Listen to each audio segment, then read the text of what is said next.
Assalamualaikum warahmatullahi wabarakatuh dan selamat datang ke channel Pimana Studio. Kali ini kami akan menceritakan lagi 5 tempat sejarah seram di negeri Johor Darul Takzim bahagian kedua.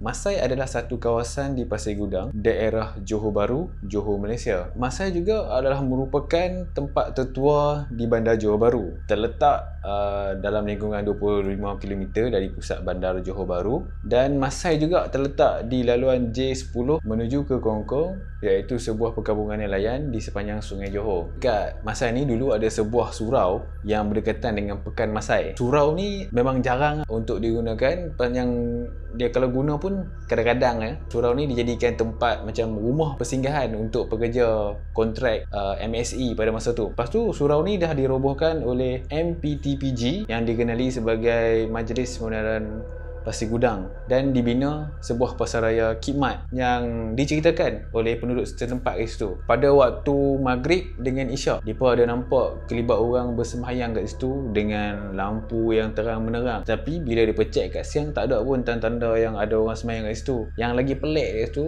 bekalan elektrik dekat surau tu pun dah lama dah kena potong. Lepas tu macam mana ada lampu semua tu? Kata orang, bukan rumah kosong saja yang jadi tempat makhluk-makhluk ni. Kalau surau-surau pun kosong juga macam tu, boleh juga jadi tempat mereka.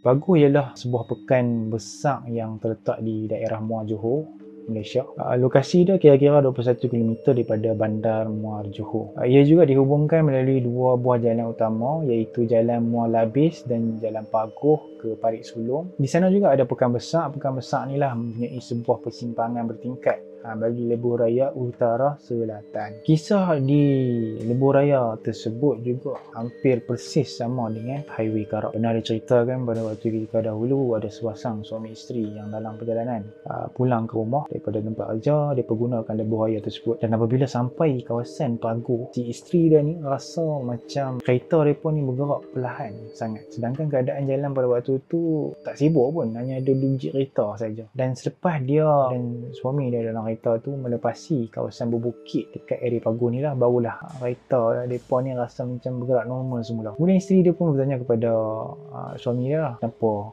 keadaan suasana tu jadi macam slow kan. Rupa-rupanya suami dia ni nampak ada sosok wanita dalam kereta mereka. Apabila suami dia ni tengok dekat cermin pandang belakang di tengah tu lah, kemudian isteri dia terdiam. Satu lagi cerita mengenai satu kereta Daihatsu Chery putih yang sering muncul dekat lebuh raya ni, di mana satu malam ada sebuah kereta ni dekat lebuh raya ni dipotong oleh kereta Daihatsu yang aku sebut tadi lah. Memang dia laju lah, duduk ada depan kereta yang dipotong tu lah. Dan bila dia pun naikkan lampu highlight bagi tinggi supaya dia nak bagi tahu lah, kata kami nak potong hang ni. Bila dia nak potong je tak boleh, tapi kereta ni potong dia relax je, walaupun bagi highlight tinggi mana pun dekat kereta Daihatsu Chery ni, kereta tu buat buat tetau lah. Dan bila mereka cuba perhati balik elok, rupa-rupanya dalam kereta tersebut tak ada pemandu dia pun.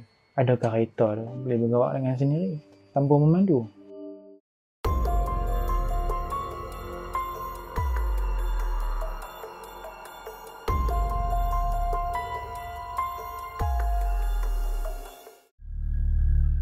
Sejarah pasal banglo ni aku tak pasti, aku tak jumpa. So pasal kes ni memang orang yang setempat atau orang Johor mungkin familiar dengan pasal cerita banglo hilang ni. Satu kejadian yang menggemparkan penduduk di Taman Rinting, Johor, apabila sebuah banglo yang telah siap secara tiba-tiba boleh hilang dengan sekelip mata. Banglo ni hilang dengan pemilik dia sekali dalam satu malam pada sekitar tahun 2003, dan yang tinggal pun hanya lantai mozaik dengan tangga je. Mengikut cerita-cerita penduduk setempat, sebelum kejadian yang banglo ni hilang, tak ada pun benda yang pelik yang berlaku. Macam dia tunjuk tanda-tanda ke atau apa-apa kan. Lepas tu keesokan dia tengok banglo tu hilang macam tu je. Macam mana banglo ni boleh hilang dalam satu malam? Lepas tu dia buat siasatan lah. Lepas tu seorang pegawai hartanah yang menguruskan banglo ni, dia panggil untuk buat semakan lah. Dia bersama ada, dia nak tengok banglo ni betul-betul wujud ke tak. Lepas disiasat, banglo ni memang ada sijil CFO, iaitu sijil yang kelayakan menduduki. Maksud dia ada pelan rumah semua ada, memang ada kat situ. So maksud dia banglo ni memang disahkan wujud sebelum ni. Memang ada pelan kat atas kertas semua tu. Ada bukti-bukti yang sah yang katakan banglo ni memang wujud kat situ. Bila banglo ni hilang begitu, banyak teori-teori yang muncul atas punca kenapa banglo ni tiba-tiba hilang. Ada yang beritahu pemilik ni bayang awang pendahuluan rumah banglo ni dengan guna wang bantuan anak yatim, lepas tu guna duit haram. Tapi betul atau tidak tu kan terus jadi tanda tanya, dan tak ada siapa yang tahu sebab-sebab kehilangan itu. Selepas kejadian tu, ada sekumpulan penyiasat paranormal nak buat research tentang dekat tapak rumah ni lah. Mungkin dia nak kaji kenapa hilang ke kan, apa yang ada kat situ lagi kan. Depa bermimpi, dalam mimpi tu depa nampak macam ada satu lorong panjang yang kat ujung tu ada rumah besar. Mungkin banglo tersebut lah, mungkin lah, tapi dia nampak macam rumah besar. Lepas tu dekat kiri yang kanan rumah besar tu ada macam ada orang malam-malam untuk mengajak depa masuk ke dalam. Kemudian bila depa sampai kat depan, seorang tua yang pakai jubah putih yang bagi amaran atau nasihat lah tu, supaya tidak masuk ataupun tidak pergi ke rumah tersebut. Maksud dia ke rumah besar tu lah. Yang jadi peliknya tu, semua mereka punya grup dapat mimpi yang sama. Mereka bincang-bincang, so mereka batalkanlah niat mereka untuk pergi ke banglo tu. Selepas mereka semua dapat mimpi yang sama di malam yang sama.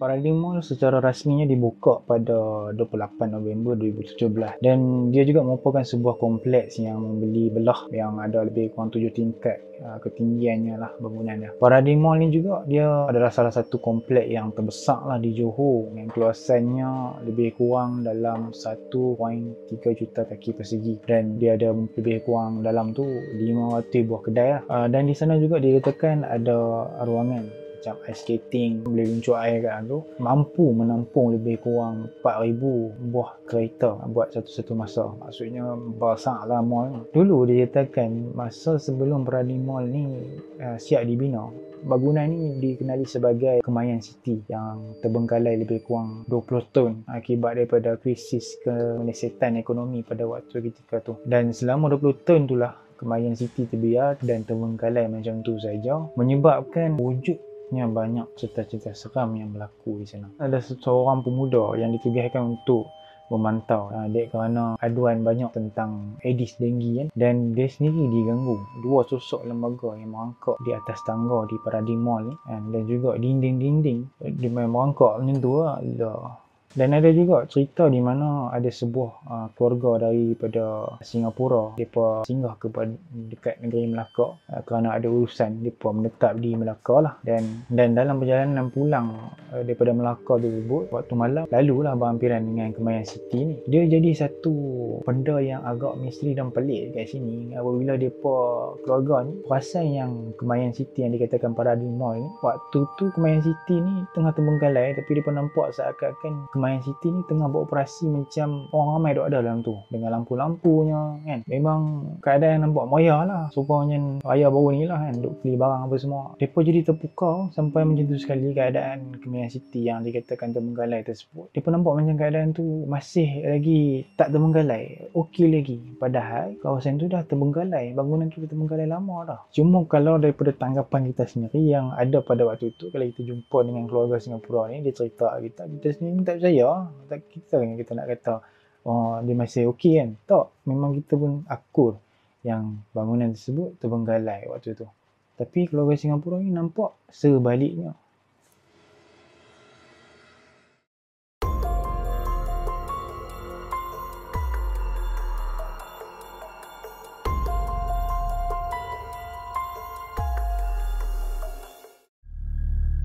Okay, sebut je nama Mahmudiah, mesti orang penduduk kat sana, okay, ataupun orang Johor akan terbayangkan perkuburan di tengah Bandaraya Johor Bahru. Dekat Mahmudiah juga, selain pada perkuburan, terdapat juga kampung kat situ. Ada kampung Mahmudiah yang dibina ataupun diterokai pada tahun 1950-an. Di sini juga terletaknya atau menempatkan makam-makam diraja Johor dan kesemua keturunan-keturunan Sultan Abu Bakar disemadikan di sini. So Mahmudiah ni dia berasal daripada seorang jenazah seorang kanak-kanak lelaki yang disemadikan di sini. So jadi nama gelaran lain daripada kampung Mahmudiah ni, orang akan panggil dia iaitu kampung kubur. Macam orang nak pergi kampung sini tapi orang tak tahu nak gelaran tak Mahmudiah ni, macam orang jarang sebut sana. So bila orang sebut kampung kubur, orang sana dah tahu lah kat situ tempat dia. Ada juga cerita-cerita mistik yang berlaku kat area situ. So antaranya ialah pemandu yang jalan kat situ kena ganggu bila lalu dekat kawasan kubur kan, kena kacau apa semua. Ada seorang pemuda ni, dia nak pergi jumpa member dia dekat restoran Dangang Bay. So dalam around 7.30 macam tu, 7.30 malam lah. Lepas tu bila dalam perjalanan nak ke sana, pemuda ni dia nampak ada seorang perempuan dekat tengah jalan. So biasa lah bila lelaki jumpa perempuan, dia tanya lah perempuan tu, nak pergi mana seorang-seorang ni jalan-jalan tengah maghrib ni kan. Lepas tu perempuan tu beritahu lah dia nak pergi ke bus stop Hospital Sultanah Aminah kat depan. Pemuda ni pun dia ajak perempuan tu tumpang lah dia sebab pemuda tu nak kereta. Lepas tu dalam perjalanan tu, perempuan tu bagi tahu dekat pemuda ni, dia macam suruh tak payah guna aircon lah, dia kata suruh buka tingkap bagi angin masuk. Dalam sembang-sembang tu, perempuan tu ada cerita sepatutnya teman lelaki dia yang jemput dia, tapi dia ada masalah lain yang tak dapat dielakkan. Mungkin dia ada hal lain lah, tu yang dia kena pergi naik bas tu. So sembah pula tak jauh di situ, so dia kena jalan kaki lah. Perempuan tu beritahu dia kalau boleh nak suruh teman lelaki dia tu naik kereta lah, tak mau naik motor sebab dah serik, dia kata. Pemuda tu beritahu lah kat perempuan tu, naik motor lah best, romantik, jimat duit kan. So kalau jam pun tak sangkut, boleh selit kan. Lepas tu perempuan dia kata sebenarnya ada cerita kenapa dia tak mau naik motor. Yang dulu dia pernah berlaku aksiden masa dia naik motor dengan lelaki tu kan, dengan teman lelaki dia. Masa dekat persimpangan kat depan tu, tiba-tiba dia dilanggak dari belakang dengan kereta yang bawa laju kat situ. Lepas tu pemuda ni terkejut lah, kata lepas tu dia tanya apa jadi lepas tu. Perempuan ni beritahu dia tunjuk arah depan tu. Dia kata nampak tak divider depan. Lepas tu lelaki tu tengok dia tengok, lepas tu dia kata kat situ lah tempat yang dia langgar. Lepas tu dia tercampak dari situ lebih kurang 50 meter dari situlah. Lepas tu dia mati kat situ. Perempuan tu cakap dia mati kat situ, apa saja yang ada dalam ayat yang ada dalam otak pemuda tu dia baca kuat-kuat lah. Dia risau kan, dia takut lah tiba-tiba dengar mati kat situ. Mereka diorang mati kat situ, macam mana dalam kereta. Perempuan tu dia macam mengilai. Lepas tu dia terbang ke arah tingkat yang terbuka tu dan terus hilang.